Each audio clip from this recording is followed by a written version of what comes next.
Écoutez à nouveau Laurent Gbagbo parce qu'une autre source de dispute, on l'a dit et on s'en est aperçu ici, Babila, sur ce plateau lors de nos débats, eh bien ce sont les origines de la crise. Chaque camp se renvoie la balle. On écoute donc le président sortant.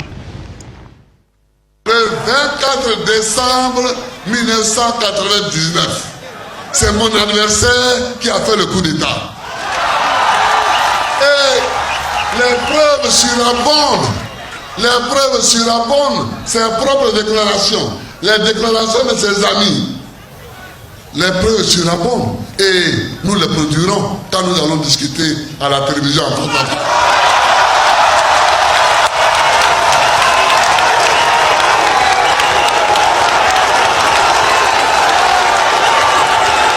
Je suis aujourd'hui, parce que comprenons-nous bien, moi, je n'attaque pas quelqu'un pour ce qu'il est. J'attaque quelqu'un pour ce qu'il fait. Parce que les faits laissent toujours des traces. Le 24 décembre 1999, c'est mon adversaire actuel qui est l'auteur du coup d'État qui a envoyé Konan Bédié à l'exil.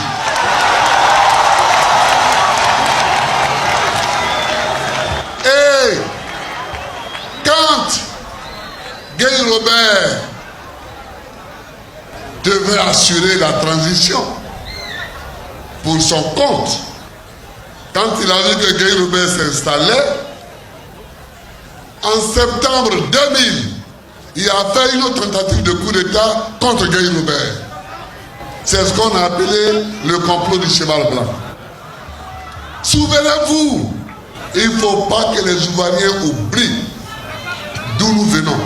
Nous venons de loin et le 28 novembre, nous devons mettre fin à ce parcours chaotique, violent, qui est sur notre chemin. Monsieur Alassane Ouattara, vous avez écouté le candidat Laurent Gbagbo qui dit qu'il va apporter les preuves lors du face-à-face que vous aurez très prochainement. C'est dans 48 heures, je l'attends avec beaucoup d'impatience. D'abord, est-ce que vous n'êtes pas inquiet en attendant cela? Non, mais je me demande, mais pourquoi il n'apporte pas maintenant? Pourquoi il n'a pas apporté depuis 8 ans? Peut-être pas un meeting. Peut-être pas Non, mais il n'avait qu'à introduire donc une enquête et donner les résultats aux Ivoiriens.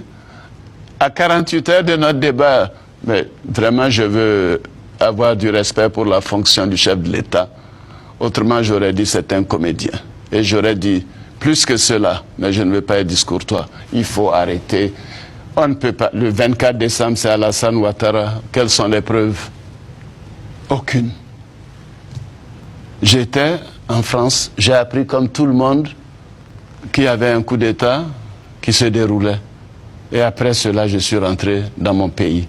Il dit qu'il a les preuves. Pourquoi il n'a jamais donné les preuves? Il dit qu'il y a des déclarations.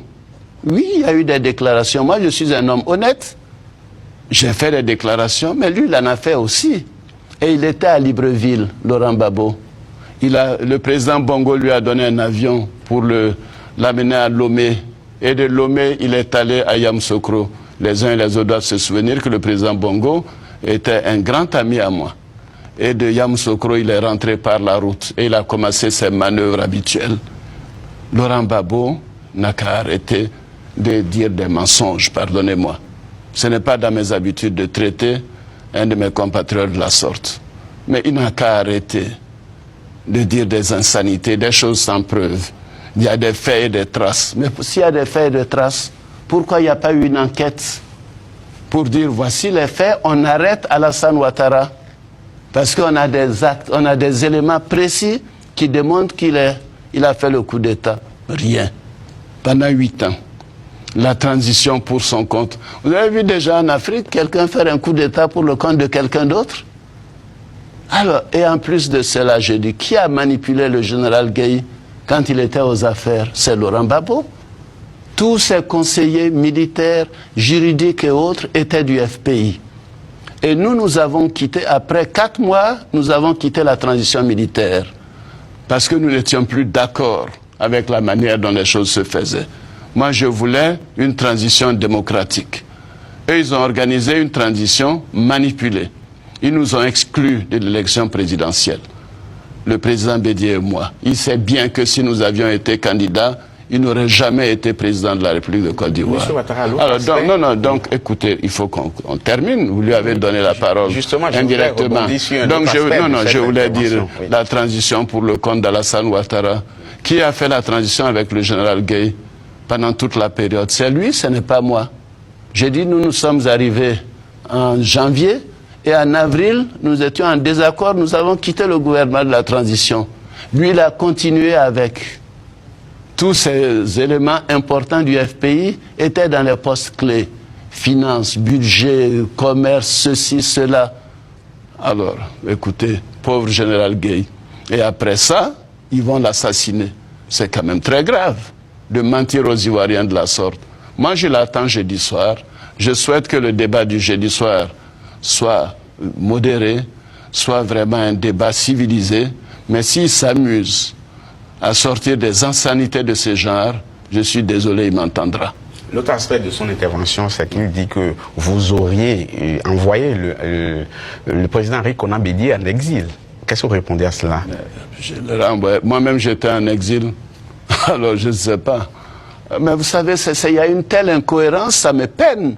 Je suis peiné de voir qu'une telle cohérence est au sommet de l'État de Côte d'Ivoire. C'est quand même grave. Mais tout de même... Mais il faut que Laurent Gbagbo se ressaisisse. Quelquefois, il oublie qu'il est le chef de l'État. Il se croit encore opposant. Mais il est le chef de l'État. Nous avons du respect pour la fonction présidentielle. Je demande à ce qu'il se ressaisisse. Qu'il parle aux Ivoiriens de son bilan. Qu'il dise aux Ivoiriens, voici ce que je n'ai pas pu faire. Et voici ce que je vais faire si vous me portez à la présidence de la République. Parce qu'il n'a pas été élu. C'est un coup de force qu'il a mis au pouvoir. Il le sait, il dit qu'il a été là dans des circonstances calamiteuses. Il n'a pas été élu. Beaucoup de gens qui étaient dans le ministère de l'Intérieur à cette époque disent qu'en réalité, c'est le général Gueye qui avait gagné les élections. Mais tout ça, nous n'avons pas voulu en faire tout un plat. Oui. Vous voyez? Puisque vous évoquez le général Gueye, si vous êtes élu, est-ce que l'une de vos priorités sera de faire toute la